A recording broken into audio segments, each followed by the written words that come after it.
Hola a todos. Hoy vamos a hablar de las hobbies en español. Estamos en un nivel A2, así que ya deberían conocer un poco de gramática básica. Comenzaremos con un diálogo corto y luego desglosaremos las frases y vocabulario clave, que incluye hobby, correr, pintar, leer, y tocar un instrumento. También veremos la importancia de usar me gusta y no me gusta para expresar lo que te gusta y lo que no, además de cómo conjugar el verbo practicar. Hola everyone and welcome back. It's great to see you all. Let's quickly refresh our memories. We've learned how to say desayunar, to have breakfast, trabajar, to work, estudiar, to study, ir, to go, and cena. dinner. Today, we're going to build upon these words and start putting them together to talk about our daily routines, so get ready. Yo desayuno a las 8 de la mañana. Yo desayuno a las 8 de la mañana. Ella trabaja en una oficina. Ella trabaja en una oficina. Sí, tengo varios hobbies. Sí, tengo varios hobbies. ¿Cuál es tu hobby favorito? ¿Cuál es tu hobby favorito? Vamos a desglosar esto. Sofía comienza con ¿Tienes algún hobby? que si traduzcamos do you have any hobby? En español, es común combinar tener to have con algún any. Carlos responde con sí, tengo varios hobbies. Yes, I have a few hobbies. Otra pregunta muy importante es, ¿Cuál es tu hobby favorito? esto significa what's your favorite hobby? Si forma con ¿Cuál what es is why. tu hobby favorito? Usamos estas phrases a menudo. Mi hobby favorito es correr. Mi hobby favorito es correr. No, no me gusta pintar. No, no me gusta pintar. Ahora, enfoquémonos en las phrases importantes. Me gusta. Why? No me gusta. Me gusta significa I like. Why no me gusta significa I don't like. Es crucial entender la estructura. Me es un pronombre de objeto indirecto que significa to me. Luego, viene el verbo gustar. Recuerda que gustar se basa en lo que a ti te gusta, no en quien lo disfruta. Por eso, Carlos dice, No, no me gusta pintar. no, I don't like painting. Asegurate de incluirme. El más común es olvidarlo. A mí me encanta leer. A mí me encanta leer. ¡Qué bien! A mí también. ¡Qué bien! A mí también. Sofía USA otra phrase útil. A mí me encanta leer. Que se traduce como I love reading. Encantar es una forma más intensa de gustar, significa to enchant o to delight. El a mí es optional pero añade énfasis. Carlos responde con ¡Qué bien! A mí también. que significa that's great. Me too. Esto resulta la importancia de responder de manera natural en una conversación. Sí, toco la guitarra. Sí, toco la guitarra. Aquí vimos a Carlos usando el verbo. Practicar. Recuerda, es un verbo regular r. Él dice, Sí, practico la guitarra. yes, I play the guitar. Practico es la forma de yo I. Repasemos rápidamente, yo practico, tú practicas, ella, usted practica, nosotros practicamos, vosotros practicáis, y ellos, ellas, ustedes practican. Asegurate de usar la forma correcta para quien está practicando. No me gustan las verduras. No me gustan las verduras. Excellent. Observa que Carlos USA. A mí tampoco. Que significa me neither. Es una frase muy útil cuando estás de acuerdo con alguien que dice que no le gusta algo. Es más corta y natural que decir yo tampoco. Dominar esta simple forma de acuerdo negativo mejorará tus habilidades conversacionales. Tenemos que practicar más español. Tenemos que practicar más español. Sí, tienes toda la razón. Sí, tienes toda la razón. Today, we're going to expand your vocabulary by introducing the word, Además, which means also or in addition in English. It's a great way to add more detail to your descriptions of hobbies. You can incorporate it after stating something you like, to then offer another hobby or interest. Think of it as a way to build on your previous statements. Además de leer, ¿te gusta la música? Además de leer, ¿te gusta la música? Excellent. Notice how we used te gusta again. Remember, Gustar. works a little differently than English verbs. It's not you liking something, but rather something pleasing to you. The object of your liking music, reading, etc. comes first.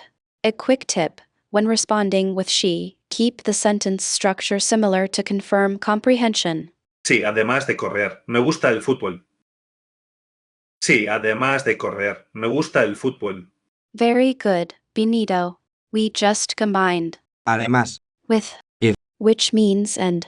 You can seamlessly link multiple hobbies using its help, like saying I like to read and play guitar. Pay attention to the placement, it usually goes before the next verb or hobby. This creates a flowing and natural description of your interests. Practice joining 2-3 hobbies together. Yo también, además de pintar, me gusta bailar. Yo también, además de pintar, me gusta bailar. Today, we'll focus on expressing how often you do your hobbies. We'll learn phrases like cada día every day, a veces sometimes, and las fines de semana on weekends. Using these adverbs adds more detail to your descriptions. Notice how they are placed after the verb. For example, instead of just saying Leo, you could say Leo cada día. ¿Con qué frecuencia practicas la guitarra? ¿Con qué frecuencia practicas la guitarra? Excellent question, Anna. Remember, the frequency adverbs like a veces go after the verb. If you wanted to say you practice occasionally, you would say practico a veces. It's important to keep this order in mind to sound natural. Let's try another example. How would you say I run every day? Perfect, Benito. Corro cada día. Is correct. Now, let's learn how to say I also like using the word. También, It's placed after me gusta.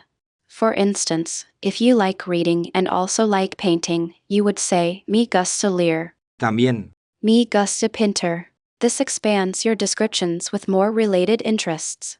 a mí también me gusta bailar y también canto. A mí también me gusta bailar y también canto. Magnifico, Anna. Your use of También, is spot on. Remember that the structure me gusta. También, me gusta is key. It's natural and expresses that you enjoy additional activities alongside what you already mentioned. Now, Benito, can you use the structure with one of your hobbies? Me gusta jugar al fútbol, también me gusta ver partidos. Me gusta jugar al fútbol, también me gusta ver partidos. Today, we're expanding how you express your preferences beyond me gusta. We'll introduce prefiro, which means I prefer. It's used to state a stronger liking or a specific choice. Notice that it goes before the thing you prefer. For example, prefiro leer a pintar translates to I prefer reading to painting. It's a versatile way to show your specific tastes. ¿prefieres correr o nadar? ¿Prefieres correr o nadar? Excellent question, Anna. A key thing to remember is that prefiro often implies a comparison. You're stating a preference over something else. Observe how Anna used it to contrast two activities. Also, note that prefiro is followed by an infinitive unconjugated verb or a noun. So, describing the act of running core or the object swimming nadar are both acceptable and common usage. Prefiero escuchar música a ver la televisión. Prefiero escuchar música a ver la televisión. Today, we'll add interesante interesting to our vocabulary. It's a useful adjective to describe hobbies. It comes after ease, so you'll say es interesante. Notice how the accent mark remains consistent and isn't affected by its position in the sentence. Let's practice with a simple sentence. Leer es interesante. Reading is interesting. ¿Crees que bailar es interesante? ¿Crees que bailar es interesante? Excellent question, Anna. A great response is simply she, meaning yes. Just like in English, it can be followed by further explanation. You could say, she, bailar es muy interesante, yes, dancing is very interesting. Your use of 3. do you think correctly forms a question about someone's opinion. A mí no me parece interesante jugar videojuegos. A mí no me parece interesante jugar videojuegos. Benito, that's a fantastic example. You've expertly used parecer, which means to seem or to appear. Note that after me parece, the verb conjugates to agree with the subject de me parece interesante, it seems interesting to me, or in your case, me parece interesante along with the negative no. Well done. Si quieres, podemos practicar español juntos. Si quieres, podemos practicar español juntos. Today, we're going to learn how to express that you dislike something at all or not one bit using the phrase. Nada. It's another way to emphasize your lack of interest. It literally translates to nothing. So, if someone asks you if you enjoy a certain activity and you genuinely don't, you can say, for example, no me gusta nada.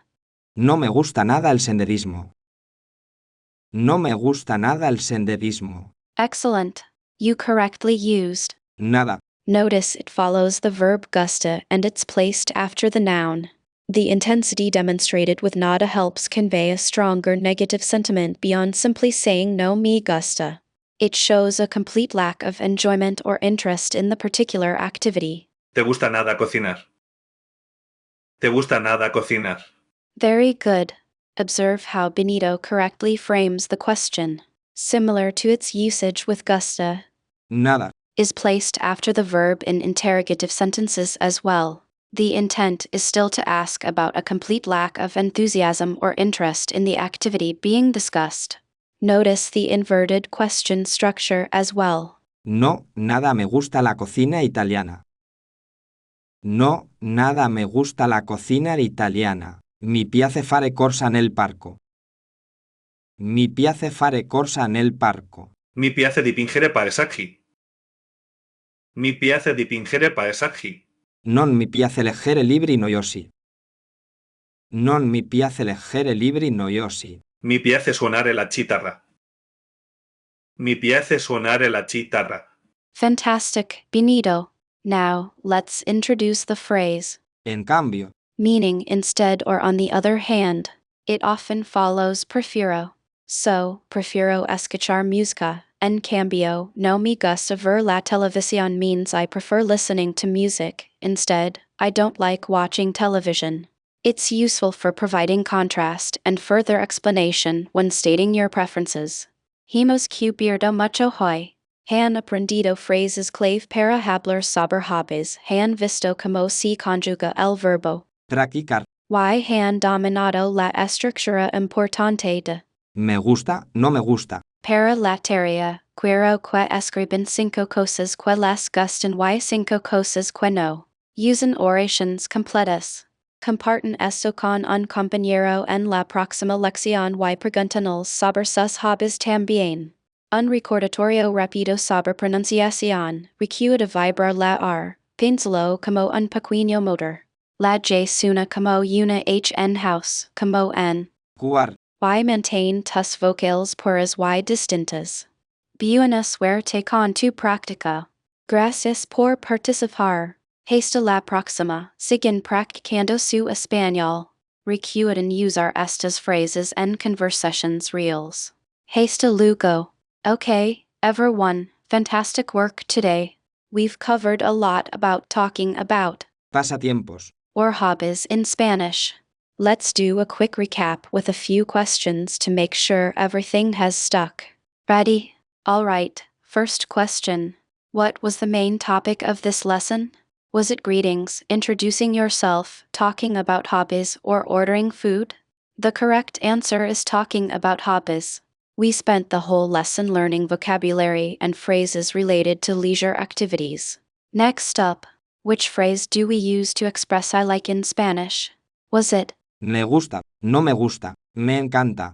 or Prefiero. it's? Me gusta. Exclamation. It's the most basic and common way to say you enjoy something. And finally, just to check our understanding, what does the word hobby actually mean in English? Options are work, study, hobby, or eat. The correct answer is, of course, hobby. It's a leisure activity you enjoy doing in your free time. Practica describiendo tus pasatiempos favoritos. Intenta usar algunas de estas palabras nuevas en una frase.